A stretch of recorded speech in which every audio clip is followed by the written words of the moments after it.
Women should not submit to emotionally abusive husbands. What is emotional abuse? It occurs when someone uses like words and non-violent behaviors to exert an unhealthy power or control over you, sometimes referred to as mental or psychological abuse. So, some of the signs of emotional abuse are shaming, which is an action or word intended to make you feel ashamed of being you. Blaming, which is basically taking the form of like flipping the switch or suddenly blaming you for someone else's behaviors, reactions. Criticizing, criticism that's cruel or isn't constructive in any way, oftentimes is emotionally abusive. Guilting is a powerful tool to cause people to obviously feel abused. When you feel as though you've let somebody down, you're not good enough, you're a disappointment, then that's emotional abuse. Humiliating, if you are publicly humiliated, may even be done on social media. If you're ridiculed, maybe jokes and sarcasm, those are all forms of abusive behavior. Dismissing, when your thoughts, values, or opinions are immediately dismissed, can make you feel unimportant. And then accusing, a lot of accusations that can manipulate you into behaving in a way to try to give the abusive person what they want. Oftentimes, when you are being neglected, when you're being monitored, wherever you go, you have to show your messages, your text messages. They're scanning your social media and so forth. Or verbally being berated.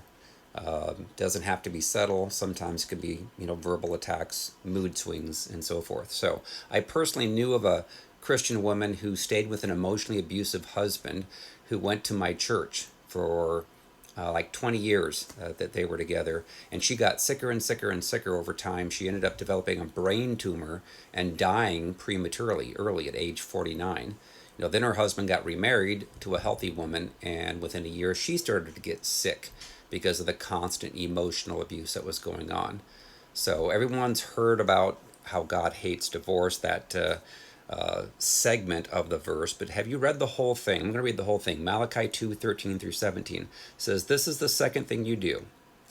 You cover the altar of the Lord with tears, with weeping and crying, so he does not regard the offering anymore, nor receive it with goodwill from your hands. Yet you say, for what reason? Because the Lord has been witness between you and the wife of your youth, with whom you have dealt treacherously. Yet she is your companion, your wife by covenant.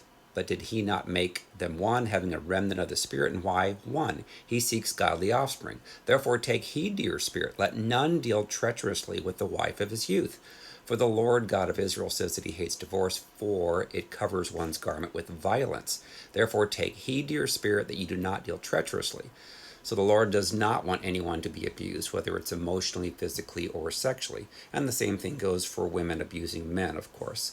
So in a very real sense, when your husband's not submitted to God, treats you harshly, then he has actually departed the marriage. And that talks about in 1 Corinthians 7:15. If the unbeliever departs, let him depart.